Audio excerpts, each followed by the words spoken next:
Hello and welcome to another episode of the Fresh Perspectives podcast. I'm your host, Rachel Lauren, and I'm so glad you're here with me today. I took a little bit of a break last week because I was gallivanting across Italy.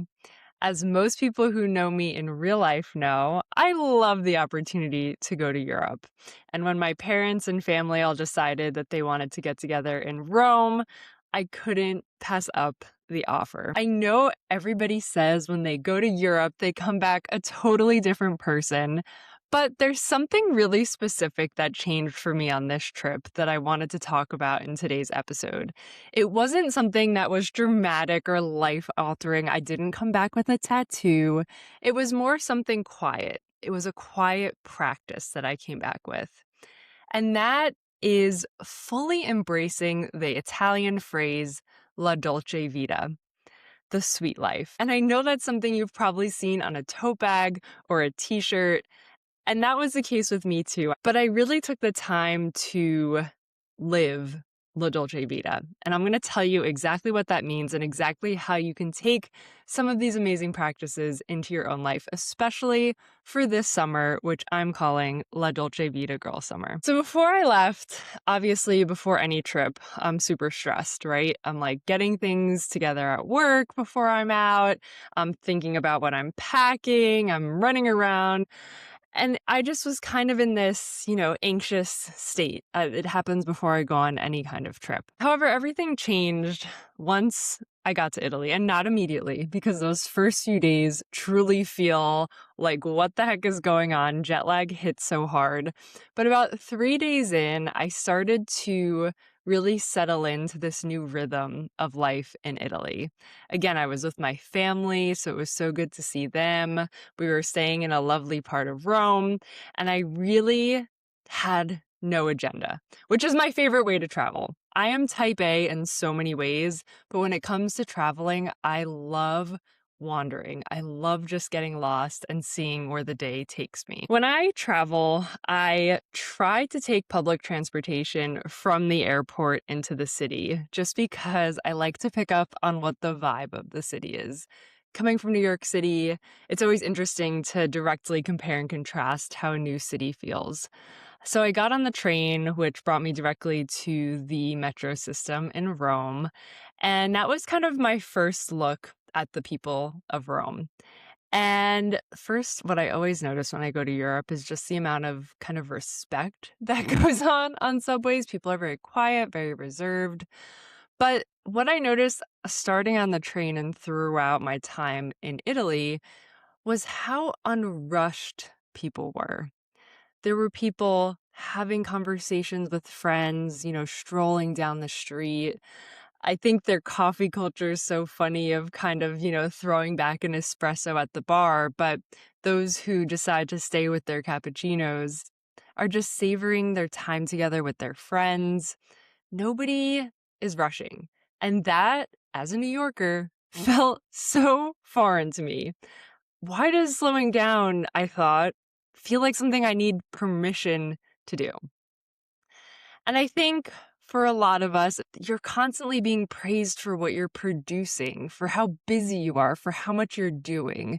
Rest and savoring life starts to feel like something you have to earn.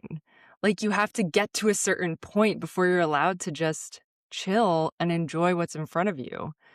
Italy kind of had me laugh at that idea because chilling and enjoying just seemed like part of everyday life. As I said before, La Dolce Vita literally translates to the sweet life.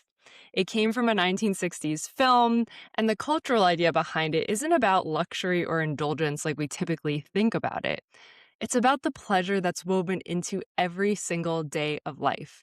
Whether that's a long meal with friends, the way that the light hits at a certain time of day, good bread, which anyone who knows me knows I can really appreciate, a walk of just wandering with no destination in mind. It's the belief that life's sweetness isn't just reserved for special times, for the vacations or the milestones or those moments when you finally hit your goal. That sweetness of life's available to you right now, today, if you choose to be present enough to see it and enjoy it. this feels like a totally radical way to live. So there was one moment on my trip where I really felt like I embraced La Dolce Vita. And it was funny because my mom was in Rome a little bit before I was. And when I was making my plans and I had a few solo days, I was like, oh, what should I do? I need to hit this museum, this museum, this museum. And we kept texting back to each other, La Dolce Vita.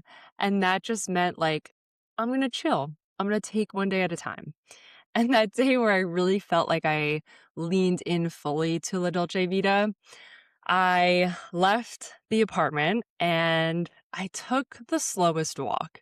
As a New Yorker, you can probably imagine that slow walking isn't something that we're used to. We are always in a rush. We're always trying to get somewhere. And so I really told myself, hey, why don't you just walk slow? And part of that came from the fact that I was walking 20,000 steps a day. And so in my head, I'm like, I should reserve some of my energy. I'm going to need energy for all 20,000 steps. If I do all of them extremely fast, I'm going to be so tired by the time I finish all my steps for the day. So I just went slow and I realized that I never walk slow. It actually almost felt foreign. Even when I walk the 3 blocks to get to the subway, I'm usually a sweaty mess by the time I'm there. And I never really thought about it, but the reason is I walk really fast. And so to really walk slow, I walked over a beautiful bridge. I saw the Vatican. It was a beautiful temperature out. Oh, it was just so lovely. And I feel like, again, I was fully present and enjoying. Next came one of my favorite meals. I went to a little cafe. There was a line, but again, the line didn't affect me because I was like, La Dolce Vita. It's almost like it almost became a lifestyle, like a mantra when I was there. It's almost like, let things be what they may. I can wait, there's no rush. And so I waited in line, a table came up, and, there were so many American tourists around. And being solo, eating a solo meal, you really just kind of listen to everything going on around you. And all of these Americans are, planning and talking about how Italy's so different from home. And I felt like I entered into kind of my own world. I just was watching the people walk by. I was listening to conversation. And I feel like, I guess it's similar to reaching a point of Zen where you're just fully, fully, fully present in the moment. And then my raviolis came. Anybody who I talk about this meal to, I say these raviolis were like gems because that is the only way that I can describe it. There was 6 or 8 of them on the plate, and they were little round pockets full of amazing goodness that literally they were gems. So here I am, the sun's hitting perfect, the temperature's great, I'm in the shade, I'm eating the most amazing ravioli. I ordered a glass of champagne, and I just felt like this is what La Dolce Vita is.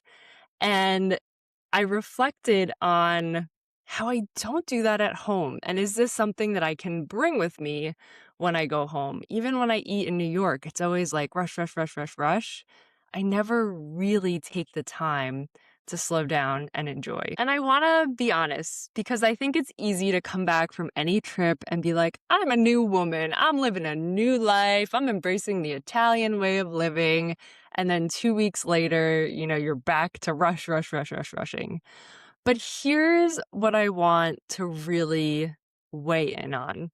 I don't think La Dolce Vita is a vacation mindset. I actually think it's a practice, almost like a meditation. It's one that runs directly against what we're taught. We're taught that worth is tied to output and that the rest we need to minimize. If you're not optimizing, you're falling behind. The idea of lingering and enjoying with no goal attached or spending an afternoon just reading and watching how the sun hits the trees, this can almost feel defiant to our current culture. But maybe that's what it needs to be. So all of this to say, I have some practical ways that you can bring La Dolce Vita into your own life. It was so funny when I came back to New York, I literally went into the office and was like, oh my gosh, everybody seems just really kind of locked into their phones. everybody seems to have this like buzz about them. And I was sitting there just like, again, like La Dolce Vita. That lasted maybe 2 days because then I too got caught up. But I'm way more intentional now to bring in La Dolce Vita, especially on the weekends when I'm not in so much of a routine. But it's really finding it kind of in the smaller pockets of the day. So here's 3 ways to bring La Dolce Vita into your life. The first is to really come back to being present. In Italy, I felt the moment a lot more. I didn't just, look at these beautiful museums and paintings, but I was thinking about how I was feeling. And I was feeling so much awe and wonder, something that I don't really feel every single day. And so I really marinated in that feeling of awe. And so I think as many times as we can be present and look for opportunities to feel awe, I recommend looking at nature, a sunrise or a sunset, the more quality it brings to our lives. The second way to bring in La Dolce Vita every day is by savoring the small pleasures on purpose. Italians are really, really good at this. They take walks, they view meals as a ritual. There aren't really all these extras that they're trying to like squeeze into their day. Their day just kind of peacefully unfolds. And so I think one way you can do this practically is thinking about what's one thing in your day that you can savor. Maybe it's not rushing through your lunch at work at your desk. Maybe it's really fully enjoying your coffee in the morning instead of chugging it down on your way to work. And that doesn't cost any money, which is the most amazing part. It just requires you to be present and decide that that's something that matters to you. And the third way to bring La Dolce Vita into your life, and this one's probably the hardest, is releasing the idea that enjoyment has to be earned. I think so many of us are operating from this belief system that we'll slow down once we've done enough, when the project is done, when the goal is hit, when things calm down at work. But things don't really ever calm down. And you keep moving that goalpost. Once you hit one goal, then you're looking for another. The concept of La Dolce Vita pushes back on that. It says the sweetness of life is available right now to you whenever you want to experience it. So there you have it, the concept of La Dolce Vita, how you can bring it into your life to have a La Dolce Vita summer. And really, I don't think slowing down means doing less. I think it just means being more present in the things that you're actively choosing to do, tasting and savoring life instead of moving through it.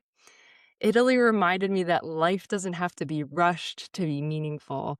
Some of the most full moments I had were the slow ones, a long meal, a conversation that didn't go fast, sitting in a piazza, eating gelato, enjoying the people that I was with.